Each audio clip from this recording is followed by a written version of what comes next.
En todo el mundo y en todas las culturas, los seres humanos siempre han creído en la existencia de demonios, fantasmas y malos espíritus.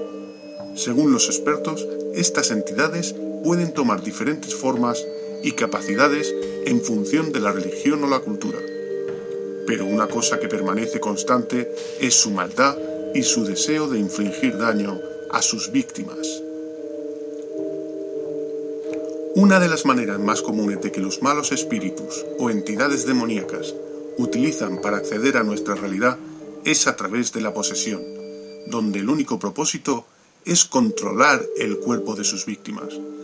La creencia en la posesión de los espíritus es una característica generalizada encontrada a lo largo de una gama de religiones diferentes, incluyendo las más importantes como el cristianismo, hinduismo, el islam, el judaísmo e incluso religiones consideradas oscuras como el vudú haitiano, numerosas religiones africanas y otras muchas más.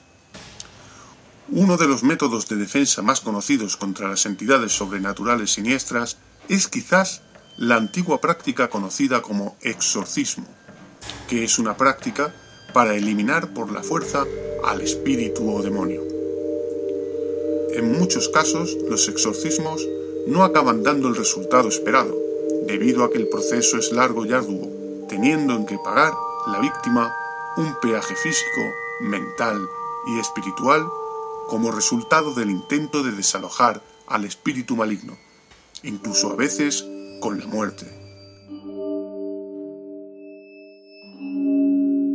Pero si tenemos que hablar de exorcismos, uno de los más misteriosos y aterradores es el que se llevó a cabo en 1975 a una chica llamada Anneliese Michel, un exorcismo que en la actualidad es considerado como uno de los más terribles e inexplicables de toda la historia.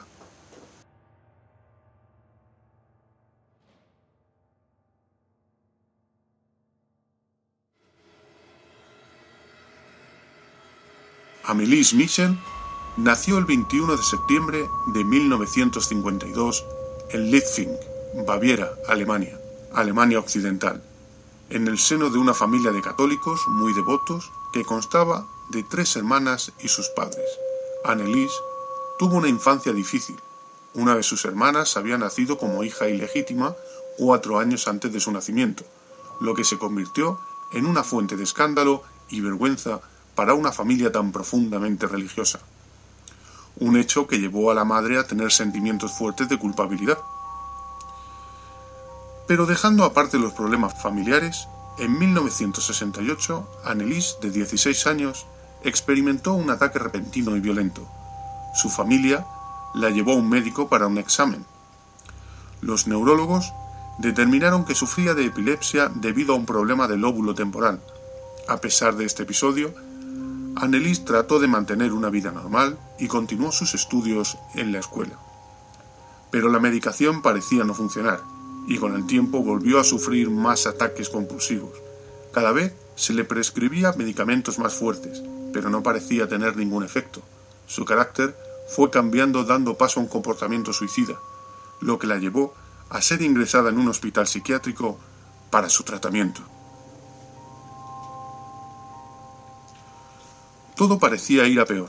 Además de las convulsiones y la depresión que sufría, ella comenzó a tener visiones que la perturbaban y le causaban una gran angustia mental. Estas visiones solo fueron el comienzo de su verdadera pesadilla. Anneliese pasó de las visiones a escuchar extrañas voces que le ordenaban hacer cosas en contra de su voluntad y en otras ocasiones eran amenazantes. Con el tiempo, Anneliese, que siempre había sido muy religiosa, comenzó a mostrar una aversión a los lugares de culto y a ciertos objetos religiosos, tales como crucifijos. Debido a los inexistentes resultados médicos y a la devoción religiosa de la familia, los padres consideraron que su hija estaba siendo poseída por un demonio o incluso por el mismísimo diablo.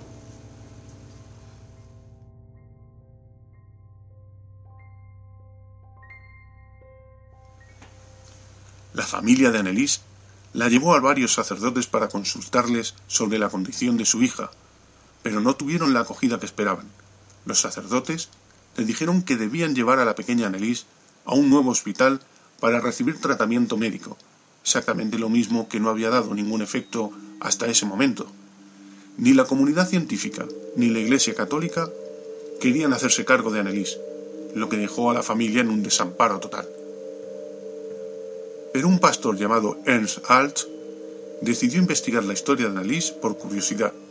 Se reunió con Anneliese y después de varios días investigando su caso, llegó a la conclusión de que estaba poseída por algún tipo de entidad maligna. Entonces, Ernst escribió al obispo pidiéndole que considerara el exorcismo.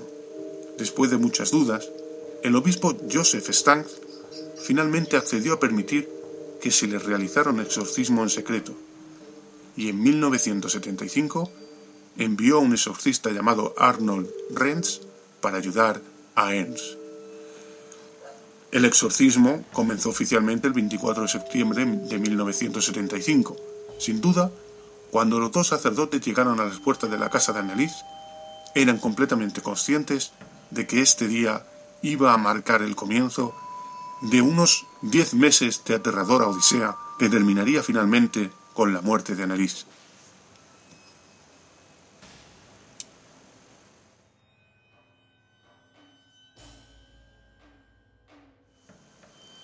Poco después de que comenzara el ritual, los sacerdotes se dieron cuenta de que la situación era mucho peor de lo que creían en un principio, ya que Anneliese no estaba poseída por un solo espíritu. Habían otros muchos más con los nombres de Judas, Nerón, Hitler, Caín, Lucifer, entre otros. Durante los exorcismos, Anneliese pasó a un estado donde ella se infligía daño físico a sí misma a través de la autoflagelación. Muy pronto se hizo evidente que los exorcismos estaban causando un daño peor de lo esperado. Según informes oficiales, Anneliese se orinaba y defecaba en el suelo con regularidad, e incluso era propensa a lamer su propia orina, además de insultar, gruñir como un animal salvaje y hablar en lenguas muertas que ella nunca había estudiado. Esto se prolongó durante meses, con un total de 67 exorcismos, acabando en fracaso y agotamiento de los sacerdotes. Poco antes de su muerte, Anneliese se negaba a comer y se convirtió en un fantasma demacrado, una mera cáscara de la niña bonita que había sido una vez. El 1 de julio de 1976, después de 10 meses de exorcismos fallidos, Anneliese falleció en su casa. En el momento de la muerte, ella pesaba apenas 30 kilos. La autopsia realizada posteriormente determinó que la causa de la muerte había sido la desnutrición y la deshidratación, además de tener una grave neumonía.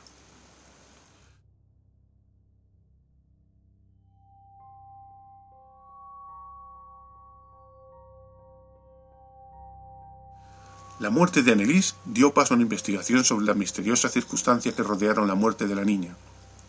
Los dos sacerdotes, Ernst y Renz, fueron interrogados acerca de lo que había sucedido.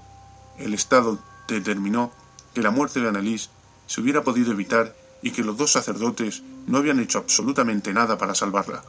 Por lo tanto, los dos sacerdotes fueron sometidos a juicio el 30 de marzo de 1978.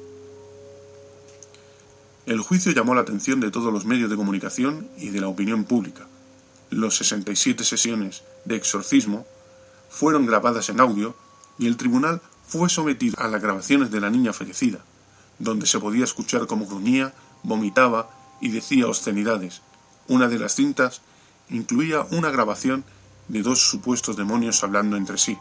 Además, se presentaron varias evidencias fotográficas donde se podía observar a Anneliese terriblemente enferma, con los ojos hundidos, con moretones y llagas en toda su cara y cuerpo, y en algunas fotografías incluso se podía apreciar cómo sus rodillas estaban rotas como consecuencia de las constantes autoagresiones. Los sacerdotes fueron defendidos por abogados enviados por la Iglesia Católica, que argumentaron que el exorcismo era perfectamente legal y que la ley daba a los ciudadanos el derecho a la libertad religiosa, además de tratar de demostrar que la chica había mostrado signos evidentes de estar poseída. Por su parte, Ernst y Rennes afirmaron que Anneliese finalmente fue liberada del mal que habitaba en ella justo antes de su muerte. Este argumento dio paso a otra sangrienta batalla legal con un enfoque más racional y científico. La Fiscalía trató a médicos que testificaron que todos los síntomas mostrados por Anneliese fácilmente podrían explicarse por una combinación de la epilepsia, enfermedad mental y un nivel de fanatismo en su creencia religiosa. Al final, se decidió que, dejando aparte la causa real de la condición de Anneliese, los sacerdotes no habían hecho lo suficiente para ayudarla, por lo que fueron declarados culpables de homicidio como consecuencia de la negligencia. La condena fue mucho más leve de lo que se creía. Cada sacerdote fue condenado a tan solo 6 meses de cárcel y 3 meses de libertad condicional.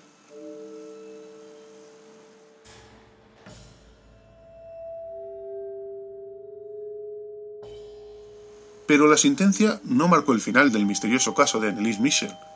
A petición de los padres, el cuerpo de Anneliese fue exhumado debido a que no había tenido un entierro apropiado a su creencia religiosa. La sorpresa fue cuando vieron el cadáver de Anneliese. Apenas se había descompuesto. Incluso una monja informó de que había tenido una visión de la niña con el cuerpo completamente intacto, pero los médicos expertos que examinaron el cadáver dijeron que la tasa de descomposición estaba siendo completamente normal. Sin embargo, no permitieron que los sacerdotes y Rennes vieran los restos, y algunos creen que esto fue debido a que las autoridades estaban ocultando el hecho de que el cuerpo no se había descompuesto. Los misteriosos restos exhumados fueron colocados en un nuevo ataúd de roble forrado con estaño y enterrados de nuevo el 25 de febrero de 1978. Pero aquí tampoco acaba todo, ya que otro giro de los acontecimientos ocurrió en 2013, debido a un extraño incendio en la casa de Anneliese. Y aunque las autoridades dijeron que se trataba de un simple incendio, otros creen que fue el resultado de que el mal aún se encuentra en la casa. El caso espeluznante de exorcismo de Anneliese Michel se ha convertido en un misterio perdurable que muchos tienen como un ejemplo de una verdadera posesión demoníaca. Debido a todo el misterio que rodea la extraña muerte de Anneliese, se convirtió en una influencia para varias películas, incluyendo El exorcismo de Emily Rose, de 2005, dirigida por Scott Derrickson y protagonizada por Tom Wilkinson, Laura Linney y Jennifer Carpenter. Pero a día de hoy continúan habiendo más preguntas que respuestas. ¿Qué pasó con Anneliese Michel? ¿Esta joven fue realmente poseída por malos espíritus y demonios? ¿O se trata simplemente de un ejemplo de una enfermedad mental junto con el fanatismo de la religión? Independientemente de si uno cree en la existencia de demonios o su capacidad de poseer a los vivos, parece claro que existen entre nosotros algún tipo de mal que está al acecho dentro de la psique humana.